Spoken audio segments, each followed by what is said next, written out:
ये कहानी क्रिसमस के त्योहार, ईश्वर के चमत्कारों और विश्वास के महत्व को दर्शाती है। ये कहानी एक छोटे से गांव में रहने वाले व्यक्ति की है, जिसका जीवन तब बदल जाता है जब उसे एक चमत्कारिक घटना का सामना करना पड़ता है। उत्तर भारत के एक छोटे से गांव में क्रिसमस की तैयारियां जोरों पर थीं। गांव का छत चमचमा रहा था और हर घर में क्रिसमस ट्री सजाया जा रहा था। लेकिन वहीं गांव के किनारे पर एक टूटे फूटे घर में रामनाथ नाम का एक व्यक्ति अपने परिवार के साथ रहता था। रामनाथ का जीवन कठिनाई से भरा था। वो अपनी पत्नी माया और 12 साल की बेटी नन्ही से बेहद प्यार करता था, लेकिन गरीबी ने उनके जीवन को दुखों से घेर रखा था। रामनाथ को ईश्वर पर भरोसा नहीं था। उसका मानना था कि भगवान केवल अमीरों के लिए चमत्कार करते हैं। अगर भगवान सचमुच है तो मेरे परिवार को इस गरीबी से क्यों नहीं निकालते? वो अक्सर गुस्से में बुदबुदाता था। क्रिसमस की पूर्व संध्या थी। ठंडी हवा चल रही थी और गांव बर्फ की सफेद चादर में लिपटा हुआ था। उस रात रामनाथ के दरवाजे पर एक बूढ़ा आदमी दस्तक देता है। उसकी सफेद दाढ़ी और चमकती आंखें उसे एक साधारण इंसान से अलग बनाती थी। क्या मैं रात भर के लिए यहाँ रुक सकता हूँ? बूढ़े ने निवेदन किया। रामनाथ ने पहले झिझकते हुए सोचा, लेकिन माया के कहने पर उसने उसे अंदर बुला लिया। बूढ़े ने आग के पास बैठते हुए कहा, तुम्हारा दिल बड़ा है रामनाथ, ईश्वर तुम्हारी सहायता करेंगे।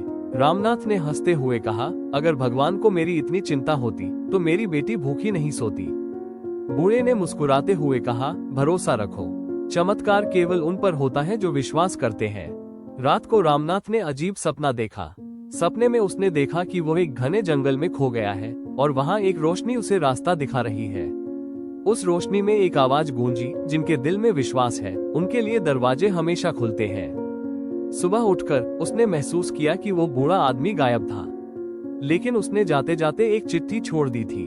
उसमें लिखा था, जब तुम्हें विश्वास होगा तो तुम्हारे लिए भी दरवाजे खुलेंगे। कुछ दिन बाद रामनाथ को एक व्यापारी से काम का प्रस्ताव मिला। वो बहुत खुश हुआ और उम्मीदें जागी, लेकिन रास्ते में उसे कई बाधाओं का सामना करना पड़ा। हर बार वो निराश होता, लेकिन माया उसे बूढ़े की बातों की याद दिलाती। धीरे धीरे रामनाथ का जीवन बेहतर होने लगा।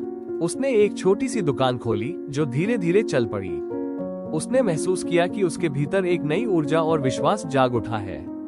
अगले साल क्रिसमस की पूर्व संध्या पर रामनाथ ने गांव के गरीब बच्चों के लिए एक दावत का आयोजन किया। वो अब ईश्वर में विश्वास करने लगा था। उसी रात जब रामनाथ चर्च में प्रार्थना कर रहा था, उसने उस बूढ़े आदमी को फिर से देखा, लेकिन इस बार उसकी आंखों में एक दिव्य चमक थी। बूढ़े ने कहा, रामनाथ, तुम्हारे विश्वास ने तुम्हें मजबूत बनाया। अब दूसरों को ये सिखाओ कि ईश्वर हर किसी के साथ है, बस उन्हें ढूंढने का विश्वास चाहिए। रामनाथ की आंखों से आंसू बहने लगे। उसने महसूस किया कि वो बूढ़ा कोई साधारण इंसान नहीं था, बल्कि ईश्वर का एक दूत था। रामनाथ ने गांव वालों के बीच ये संदेश फैलाना शुरू कर दिया कि विश्वास और दया से ही जीवन बदल सकता है। लेकिन तभी एक दिन उसे एक रहस्यमयी दस्तावेज मिला। दस्तावेज में लिखा था कि वो बूढ़ा व्यक्ति कोई और नहीं, बल्कि क्रिसमस की रात जन्मे यीशु मसीह का प्रतीक था, जो हर साल जरूरतमंदों को उनकी कठिनाइयों से बाहर निकालने के लिए आता है।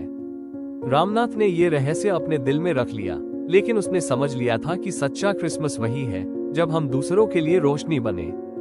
ये कहानी हमें ये सिखाती है कि जीवन में चाहे कितनी भी कठिनाई हो, विश्वास और दया के सहारे हम हर बाधा को पार कर सकते हैं। क्रिसमस केवल एक त्योहार नहीं, बल्कि एक ऐसा समय है जब हमें दूसरों के लिए उम्मीद और प्यार का स्रोत बनना चाहिए।